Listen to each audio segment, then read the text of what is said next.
Train में सफर कर रहे हो और कोई बच्चा आ गया और उसने अपने तन का कपड़ा उतारा और पोछा लगाने लगा, लगाते लगाते तन के कपड़े का पोछा लगाकर तुम्हारे आगे हाथ फैलाया, तुमने 1 रुपया दे दिया। वो अगले स्टेशन पर उतरा, उसने सूंघने का कोई सामान ले लिया, नाक से सूंघ सूंघ कर व्यसन की कोई वस्तु ऐसी ले ली, नशे का कोई सामान ऐसा ले लिया जिसको सूंघ सूंघ कर वो कहीं मर गया। उसके मरने में 1 रुपया तुम्हारा लगा है तो तुमको भी भोगना पड़ेगा।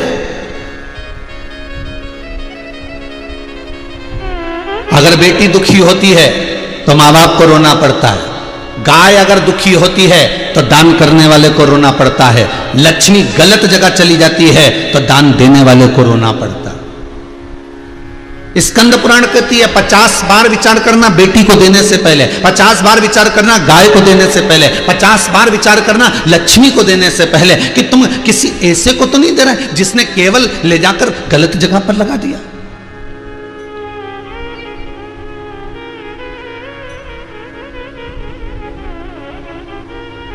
तुमने कहीं ऐसी जगह तो प्रदान नहीं करती कि जहां पर तुम्हें बाद में दुख हो गया।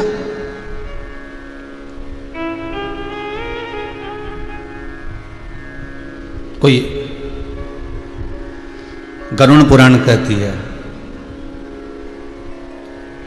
दान पुण्य स्मरण, उस बीच में अगर पड़ भी जाए तो उसका एक फल हजारों गुना हमें प्राप्त हो जाता है। करो दान मना नहीं है, करो पुण्य मना नहीं है, सत्कर्म करो, पर उसका जो फल है, कई बार हम जो दान देते हैं हमें ज्ञात नहीं होता, कई बार हम जो एकादशी करते हैं नहीं ज्ञात होता। उस व्यक्ति ने दरवाजे पर खड़ा होकर, गांव के बाहर खड़ा होकर सारे गांव के लोगों को अपशब्द करा है कि यहां सब भिखारी बसते हैं, जिन्होंने मुझे 1 अन्न का दान नहीं दिया, मुझे 1 रुपया का नहीं दिया, 1 कौड़ी नहीं दी।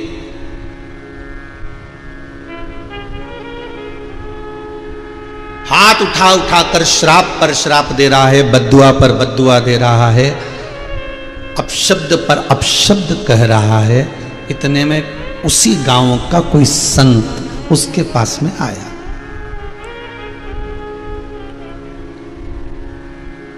और उस संत ने आकर पूछा, भाई ये बताओ कि तुम इन गांव वालों को क्यों गालियां दे रहे हो, इन गांव वालों को क्यों अपशब्द कह रहे हो, तुम इन गांव वालों को क्यों ताने दे रहे हो?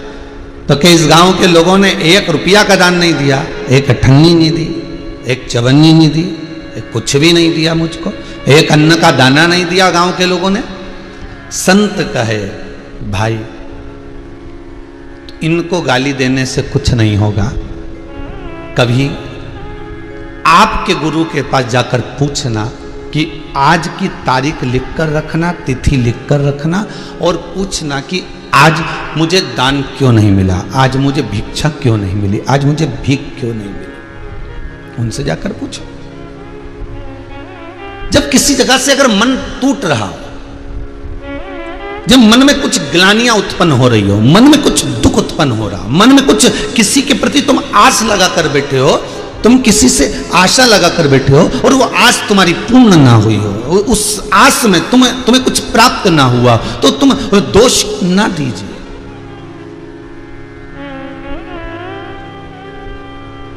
मंदिर गए, भगवान से रोज प्रार्थना करी बेटे को 10वीं में पास कर देना, और मालूम पड़े बेटे की सप्लीमेंट किया जाए तो मन टूट गया। बताओ, हमने तो भगवान को 10 रुपए का प्रसाद चढ़ाया था, हमने तो ऐसा करा था, हमने तो पशुपति व्रत करा था, हमने तो सोमवार का व्रत करा था, और भगवान ने तो हमारी सुनी ही नहीं। अब इसमें दोष परमात्मा का नहीं है। फिर किसी सतगुरु के पास जाना या एकांत में बैठकर मनन चिंतन करना कि सप्लीमेंटी आई क्यों है।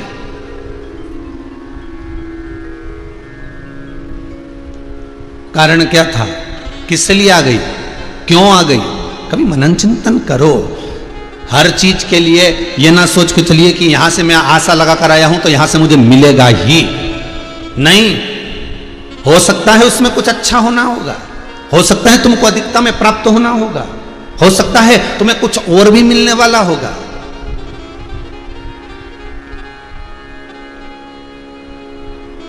कुछ हो सकता है कि कुछ फल अधिक प्राप्त होने वाला। संत ने कहा आपके जो गुरु हैं आप उनसे एक बार चर्चा जरूर करना और विचार कर लेना। आपके गुरु से ये वाणी बोलना कि हमने इस तारीख को हम उस गांव में मंगने के लिए गए थे तो क्यों नहीं मिला, उसकी बुद्धि में फिर भी वो अपशब्द कहता जा रहा है, फिर भी वो ताने देता जा रहा है, फिर भी वो कहता जा रहा है।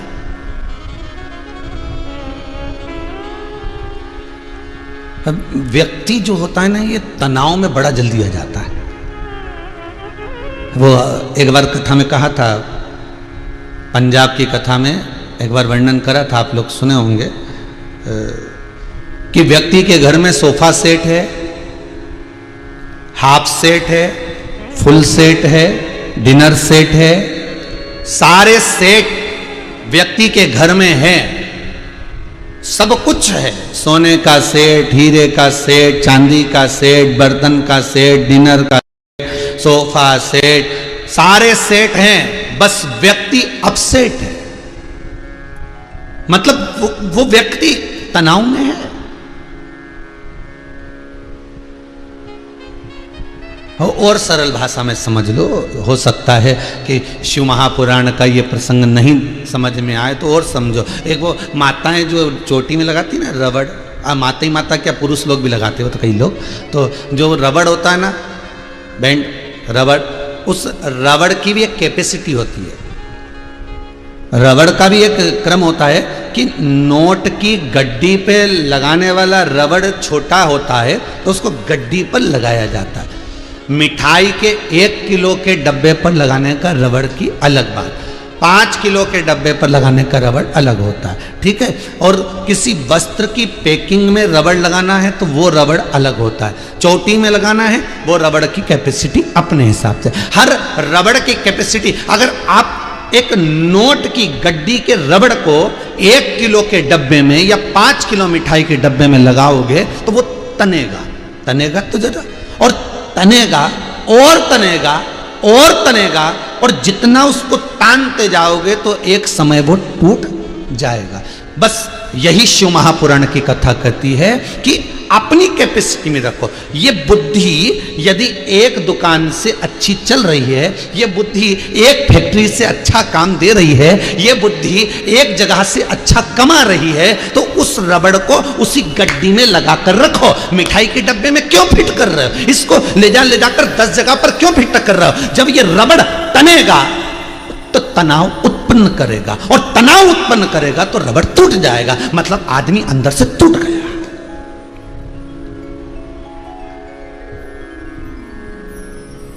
जब जब रबड़ को देखना तो याद रख लेना कि इसको ज्यादा तानोगे, जैसे रबड़ तन रहा है, तन तो जाएगा, कैपेसिटी से ज्यादा गया तो टूट जाएगा, परंतु उसको तनना पड़ रहा है, उसको खींचना पड़ रहा है। वो कितना तन रहा है ये रबड़ ही जान सकता है। उसी तरह घर का एक बड़ा व्यक्ति जो होता है, घर का जो बुजुर्ग व्यक्ति होता है, घर का जो कमाने वाला व्यक्ति होता है, वो भी एक रबड़ की तरह होता है। बस उससे निवेदन है कि तेरी बुद्धि, तेरा तनाव, तेरा रबड़पन एक गड्डी में लगने के लायक है। अगर तू एक दुकान से अच्छा कमा रहा है, तू एक व्यापार से अच्छा कमा रहा है, तो इस रबड़ को उसी जगह पर लगा कर रखना। 10 जगह पर इस रबड़ को 5 किलो के डब्बे में अगर लगाने का प्रयास करेगा तो तनेगा, अर्थात तू भी तनाव में आएगा, और तनाव में आ गया तो फिर एक दिन टूट जाएगा, और टूट गया तो ये हॉस्पिटल में लेके लोग भागेंगे और कहेंगे इसको हार्ट अटैक आ गया, इसको देखो साहब, जरा देखना साहब इसको। तो उसने कहा कि इसका बाईपास करना पड़ेगा, तो बाईपास क्यों करवाया, क्योंकि वो तन गया था। अब उसको जोड़ रहे हैं, अब उस रबड़ को जोड़ने का प्रयास कर, तो उसमें गांठ लग गई। फिर किसी ने कहा रेन दो साहब, ये ऐसे नहीं होगा, तुम तो एक काम करो, फिर जहाँ से गांठ लग गई वहाँ से फिर टूट जाएगा, तानोगे तो इसलिए दूसरा रबड़ का प्रयास करो। फिर बाप कहता है अब मेरे से नहीं हो सकता, मैंने एक फैक्ट्री डाल दी, एक दुकान डाल दी, अब मेरा जो काम था मैंने कर दिया, अब बच्चों तुम्हारा काम। अब बाप सोच रहा है इनको तानो। तो बच्चे तो चतुर आज के जमाने में, और जितने बच्चे चतुर तो इनकी घरवालियां ज्यादा चतुर, तो वो भी कह देती देखो जरा फालतू के लफड़े मत करो, बच्चे ले दे के एक एक तो बच्चे कहाँ माथा पच्ची करो, इतना तानता फिर अपने दिमाग को इधर उधर लगा। जैसा चल रहा है भोलेनाथ जी चला रहे हैं, प्रेम से खाओ पियो मौज करो, अपनी जिंदगी मस्त जियो। हाँ, माँ बाप ने जो व्यापार खुलाया है, माँ बाप ने जो व्यापार कर दिया है, माँ बाप ने जो 4 चांद लगाए, उसको हमको और आगे बढ़ाना है। हमें ये विचार करना है कि इस व्यापार को बढ़ाया कैसे जाए। हमें 10 जगह नहीं जाना, हमें 10 जगह नहीं पहुंचना। और सरल भाषा में समझ लो, घर के 6 लोग जा रहे हैं घूमने के लिए या 15 लोग जा रहे हैं वैष्णो देवी, बैठे इंदौर से, टिकट मिला AS1 में, AS6 में, AS11 में, B1 में। अब बेचारा खाने का डब्बा ले जाए, एक एक व्यक्ति को अलग अलग दे दिया। तुम्हारा टिकट, तुमने भी तो कभी टिकट कराया, तुम भी तो कभी घूमने गए होगे। जितने आस्था चैनल पर सुन रहे हो कथा, जितने मोबाइल पर सुन रहे हो, तुम भी तो कभी गए होगे रे, कहीं ना कहीं तो गए होगे। और तुम्हारा भी टिकट इधर उधर आ जाए तो तुम्हारा मन कितना दुखता होगा कि बताओ गजब का काम करा, बताओ 5-6 लोग थे, इधर उधर डाल दिया, माँ एक सीट माँ दे दी तो एक सीट माँ दे दी तो एक सीट माँ दे दी, कितना तनाव उत्पन्न हो गया। जरा सा डब्बा, जरा सा बोगी, जरा सा एक सीट, एक बर्थ अलग अलग हो जाती है तो कितना तनाव उत्पन्न हो जाता है कि TC आएगा तो उसको दिखाना है, टिकट तो एक ही है, मोबाइल है नहीं, अब क्या करेंगे। और माँ कोई कुछ बोलेगा तो बेचारे वो क्या करेंगे। तो तनाव जब उत्पन्न हुआ, उसी तरह जरासी सीट, जरासी बर्थ अलग अलग बोगी में मिल गई, अलग अलग स्थान पर मिल गई तो तनाव उत्पन्न हो जाता है, तो उसको संभाला नहीं जाता। उसी तरह 10 जगह पर तुम काम का फैलारा फैला लोगे, 10 जगह पर तुम व्यापार का फैलारा फैला लोगे। फैलाओ, मना नहीं, पर तनाव में मत आना।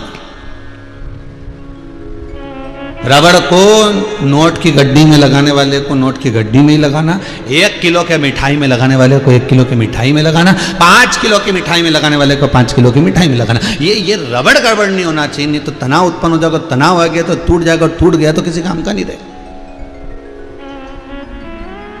टूटना नहीं चाहिए।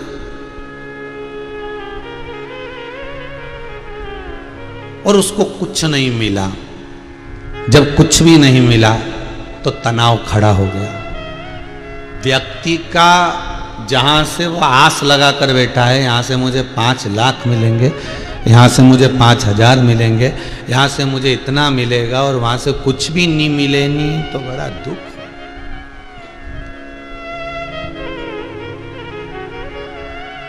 बड़ा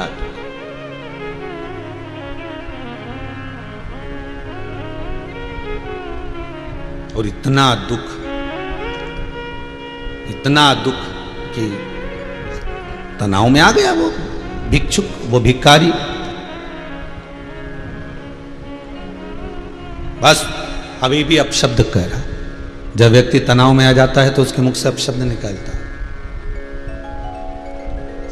मन की कुछ इच्छाएं जब पूरी नहीं होती ना तो व्यक्ति तनाव में आ जाता है। तो शिव पुराण कितनी सुंदर बात करी कि इच्छा करो, पूरी हो जाए ठीक है, नहीं हुई तो भगवान का प्रसाद समझना कि हो सकता है कुछ देरी लगेगी, हो सकता है कुछ देरी हो जाए तो ठीक है, ना होए तो वो भिखारी, वो भिक्षुक तनाव में आ गया। और अपशब्द कहता कहता अभी संत ने समझाया, गुरु ने समझाया, ज्ञान दिया, पर ज्ञान रहता कितनी देर है सब, कितनी देर रहे। ये शिव महापुराण की कथा आप सुन रहे हो, शंकर की कथा का अनुमोदन कर रहे हो, पूरा विश्व शंकर की कथा को सुन रहा है 2 बजे से 5 बजे तक। कोई कोई तो लिख के भेजा है कि ये हमारे पति कथा नहीं सुनते थे, अब तो 1:45 बजे ही टीवी खोल के बैठ जाते। ये कृपा नहीं तो क्या। तो अगर तुम्हारी चित्त वृत्ति कहीं परमात्मा की कथा में लग रही है, कहीं भगवान की कथा में पहुंच रही है, तो विश्वास मानिएगा कि हो सकता है कथा को श्रवण करने से आप तनाव से मुक्त हो रहे हो।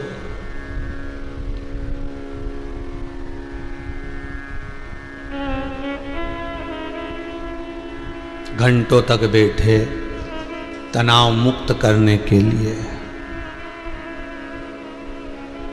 किसी गुरुजी ने कहा आंखें बंद कर लो, मौन हो जाओ, अब देखो ऊपर चढ़ते जा रहे हो। अब वो आंख बंद करके विचार कर रहा है, फैक्ट्री में राम किशन आया कि नहीं आया। अब ये इधर गुरुजी बोल रहे तुम इतने ऊपर चढ़ते जा रहे हो, आंख बंद करो, मौन रहो, और उसको वो फैक्ट्री दिख रही है, राम किशन आया कि नहीं आया, वहाँ चेक लगाना था, वो लगा कि नहीं लगा, नहीं लगेगा तो प्रॉब्लम हो जाएगी। गुरुजी बोल रहे हैं भगवान दिखा, तो क्या राम किशन नहीं दिखा। मन में इतने तनाव में मनुष्य रह रहा है और उस तनाव के भीतर परमात्मा को खोजने का प्रयास करेगा। तनाव से अगर कोई मुक्त कर सकता है तो वो सद्गुरु कर सकता है। जब ज्ञान की बातें कहे और आपके सम्मुख में ये बात कहकर परमात्मा की ओर मोड़ दे और आपसे कहे कि आप एक काम करो, जिस चीज में तुम्हारी चित्त वृत्ति लग रही है सबसे पहले जाकर वही काम करो। सबसे पहले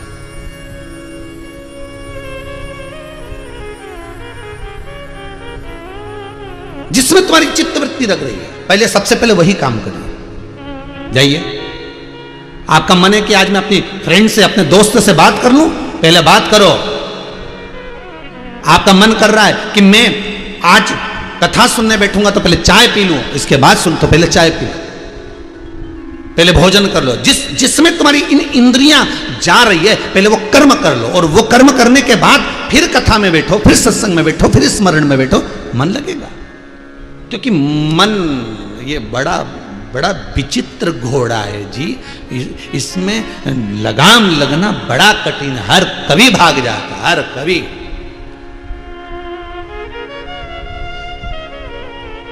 कवि भी भाग गया वो भिक्षुक अपने गुरु जी के पास। गुरुदेव बहुत मानता था गुरु को, और गुरु जी के पास जाकर कहा, गुरुदेव मेरे मन का एक संशय है, और वो संशय ये भारी है कि मैं जहाँ जहाँ गया एक दरवाजे से नहीं मिला तो दूसरे से नहीं मिला तो चौथे से, कहीं से तो मुझे भिक्षा मिली, कहीं से तो मुझे कुछ मिला, पर एक गांव में मैं गया तो उस दिन मुझे कुछ प्राप्त ही नहीं हुआ। खूब अपशब्द कहा मैंने गाँव वालों को, खूब आड़ा टेढ़ा कहा, गुरुदेव कुछ मिला ही नहीं। गुरु जी बोले, उस गांव के लोगों का नियम था कि एकादशी के दिन वो अन्न का दान नहीं करते थे, और अन्न का दान नहीं करते थे इसलिए तुझे कुछ खाने को नहीं मिला। तो भूखा था, बिलख पड़ा, अपशब्द कहता।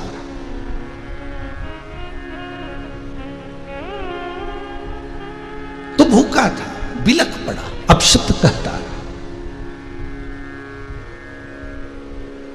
पर उस दिन तूने कुछ नहीं खाया। तुझे मैं धन्यवाद देता हूं, साधुवाद देता हूं, तुझे मैं बहुत बहुत आशीर्वाद देता हूं कि तेरी जिंदगी को 62 वर्ष हो गए। 62 वर्ष में तू एक बार भी कभी एकादशी का व्रत नहीं करा था, पर गांव वालों ने तेरी एकादशी करवा दी। वो गांव के लोगों ने तेरी एकादशी करवा दी, और गांव के लोगों ने जो एकादशी कराई उसका पुण्य, उसका आनंद, उसकी प्रबलता, उसका सुख कितना आनंदित है।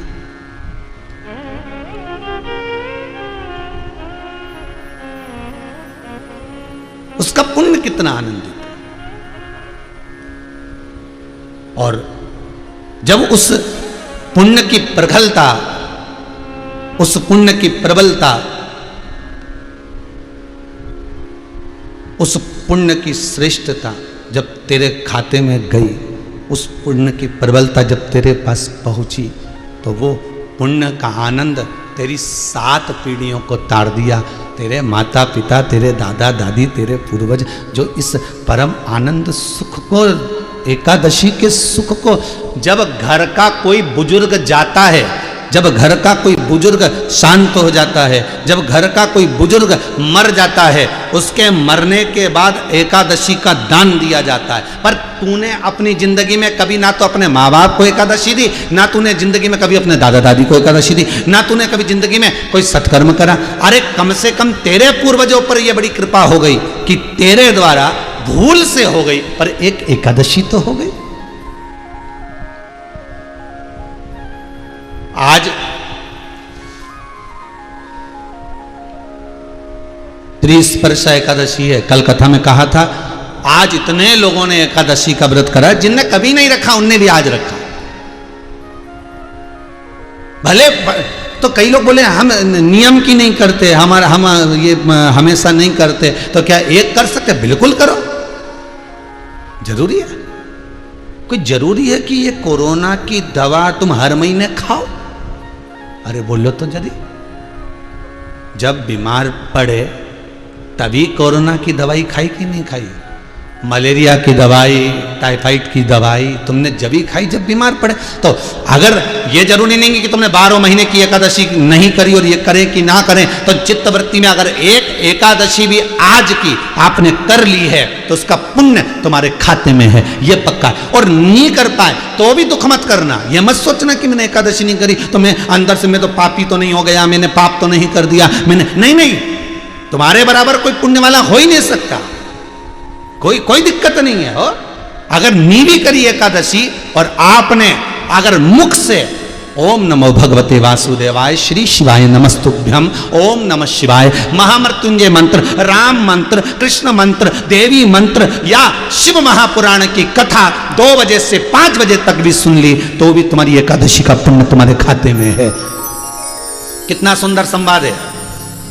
गर्ग संहिता पर जाओ, गर्ग संहिता में स्पष्ट कहा गया, एक मां, एक घर की माता एकादशी का व्रत करती थी और रात्रि को जागरण करती थी। अब देखिएगा जरा, कथा सुनिए।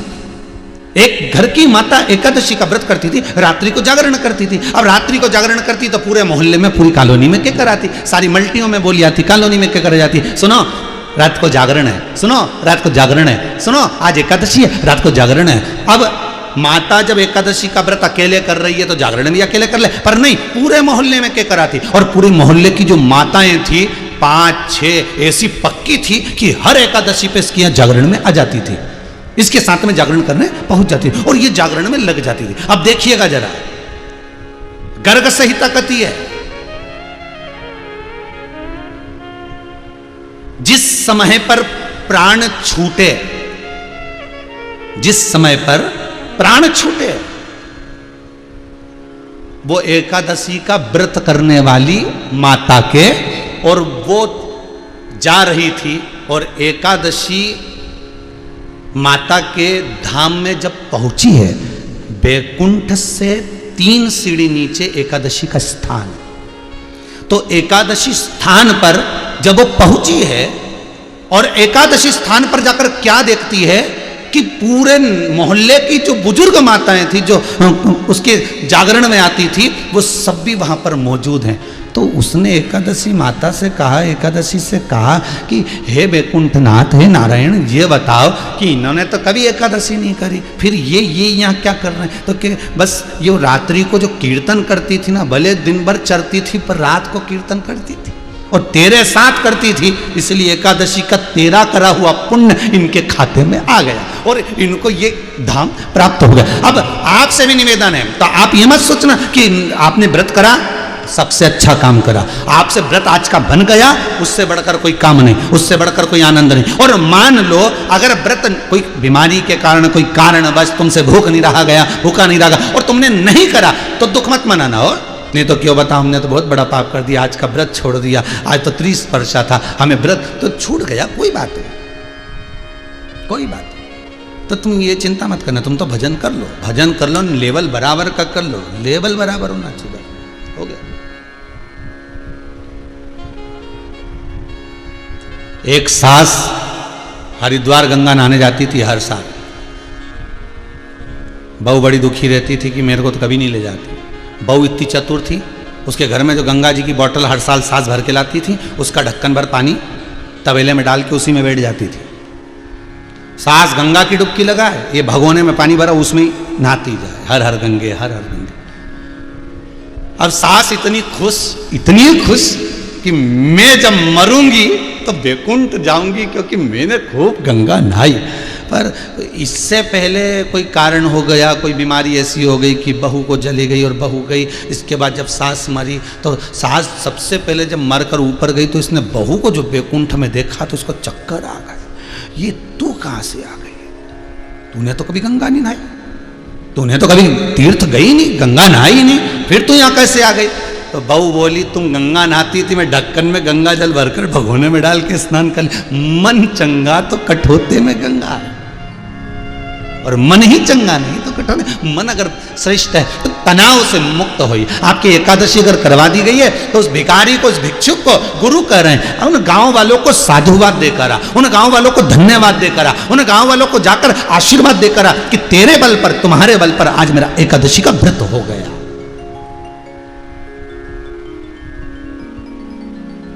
धन्य है साहब, धन्य।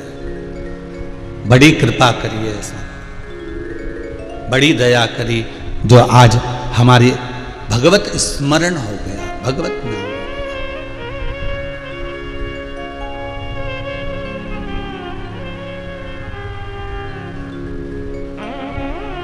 ये तेरी ही कृपा है।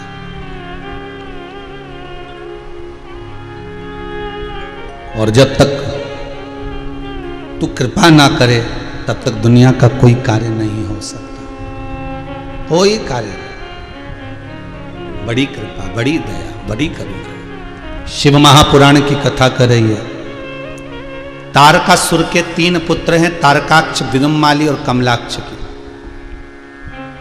इन तीनों ने विचार करा, पिता तारकासुर मर गए, चले गए, अगर हम देवताओं से द्वेष करेंगे तो देवता तो हमें मार देंगे। पहले अपन उस लेवल में आ जाएं कि इन देवताओं के मारने से भी ना मरे, तो पहले वो अपना बल हम एकत्रित कर लें, अपना बल हम एकत्रित कर लें।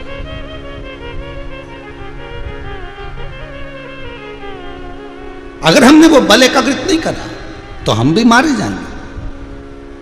फिर निवेदन करूंगा, तारकासुर के पुत्र तारकाक्ष, विदुम्माली और कमलाक्ष की कथा शिव महापुराण में क्यों लिखी गई कि आप कोई भी कार्य करने से पहले अपने आप को पहले इतना प्रबल कर लो कि अगर मान लो थोड़ा बहुत दुख तकलीफ कष्ट मिल भी जाए तो झेल सको, झेल सको। ये जो वैक्सीन लगाई जा रही है, टीके लगाए जा रहे हैं कोरोना के, महामारी के, ये क्यों लगाया जा रहा है? उसका कारण क्या है? 2 डोज क्यों लगाया जा रहा है? इसलिए लगाया जा रहा है कि आपकी बॉडी, आपका शरीर इतना प्रबल हो जाए कि अगर वो महामारी, वो वायरस आपके भीतर प्रवेश भी करे तो ये शरीर पर से निकल जाए पर फेफड़ों तक ना पहुंचे।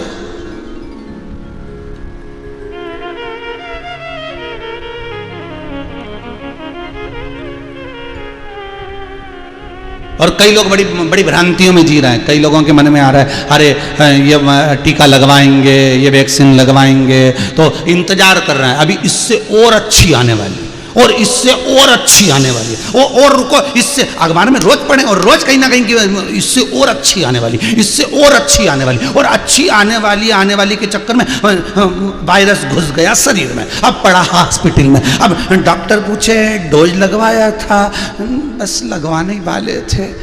क्यों? 52 साल की उम्र है, 45 वालों को तो पहले लगा है, तुम क्या कर रहे थे? बस इंतजार में थे अच्छी आने। ये उसी में की हाल है महाराज। एक व्यक्ति को कहा गया कि इस गुलाब के फूल के बगीचे में जाइए और सबसे सुंदर फूल को तोड़कर लाइए, जाओ, जो सबसे सुंदर फूल होगा उसको तोड़कर लेकर आना। भेज दिया बगीचे में, और गुलाब के फूल के बगीचे में जब व्यक्ति गया, उसने जाते सी देखा इतना बड़ा गुलाब का फूल, इतना सुंदर, उसने कहा तोड़ लूं, पर उसने विचार करा अंदर जाता हूं, इतना बड़ा बगीचा है, इससे अच्छे और होंगे। पर उससे कहा गया एक रास्ते से निकल कर चले गए तो वापिस उस रास्ते पे मत आना, बस उसी रास्ते पे चलते जाना, वापिस पलट कर आओगे तो मर जाओगे, भस्म हो जाओगे। उसने कहा ठीक है, चलता गया, इतना सुंदर गुलाब का फूल, पर अभी नहीं तोड़ूंगा, इससे अच्छा और आगे होगा। और आगे गया, उससे बड़ा मिला, कितना सुंदर है, तोड़ लेता हूं, पर इससे अच्छा और आगे हुआ था। और आगे गया, और आगे जाकर देखा बहुत सुंदर फूल था, और आगे गया, और उसने सोचता और अच्छा मिलेगा, और अच्छा मिलेगा, और अच्छा मिलेगा, और मालूम पड़े गेट के पास में आ गया, वापिस जा नहीं सकता। और वहां पे जो फूल लगा था ऐसा इतना सा, और वो की भी पंखड़ियां सब मुरझाई हुई थी। उसने सोचा क्या करो, वापिस जा नहीं सकते, आखिरी में वही फूल तोड़कर लेकर आना पड़ा, वही फूल तोड़कर लेकर आना पड़ा। होता है, शादी ब्याह में भी ऐसे होता है। लड़के के लिए लड़की देखी, पहला बायोडाटा आया, अभी तो और देखेंगे, अभी तो और देखेंगे, इतनी बढ़िया लड़की आई, प्रथम बार में ही अच्छी आ गई, पहली बार में ही अच्छा गुलाब का फूल सामने आ गया, पर नहीं, इससे भी अच्छी आएगी, लड़का अपना बढ़िया बढ़िया काम काज, इससे जोरदार देखेंगे, इससे जोरदार देखेंगे, इससे जोरदार देखेंगे। नहीं, देखता देखता देखता देखता, और बाद में जो मिली तो ऐसी मिली चंद्र घंटा। अब ढूंढ ले, गुलाब का फूल मिला, पंखड़ी भी मुरझाई हुई थी, ढूंढ रहे, कई इंतजार में बैठे हैं। अभी और अच्छी वैक्सीन आने वाली है, तब लगवाएंगे, इससे अच्छी आने वाली है, तब लगवाएंगे, और इससे पहले वायरस घुस गया तो, प्रवेश कर गया तो, और पड़ा हुआ हॉस्पिटल में, और डॉक्टर के क्यों तुम 58 साल के, तुम्हें तो वैक्सीन लगवा लेना था, और दूसरा डोज भी तुम्हारा पूरा हो जाता। अगर डोज पूरा हो गया होता तो ये फेफड़े तक नहीं पहुंचती, तो कम से कम 1-2 डोज ले लेता तो ये फेफड़े को असर नहीं करती। तो अब क्या करें डॉक्टर साहब? डॉक्टर साहब बोले अब तो ये शंकर जी जाने साहब, क्योंकि अब ऑक्सीजन भी काम नहीं करी, वेंटिलेटर पर पटकना पड़ेगा, अब तो जाने की उम्र हो गई, तो क्या गलती हो गई, हमें पहले लगवा लेना थी। तो बस इंतजार करता रहा, और अच्छी आएगी, और अच्छी आएगी, और अच्छी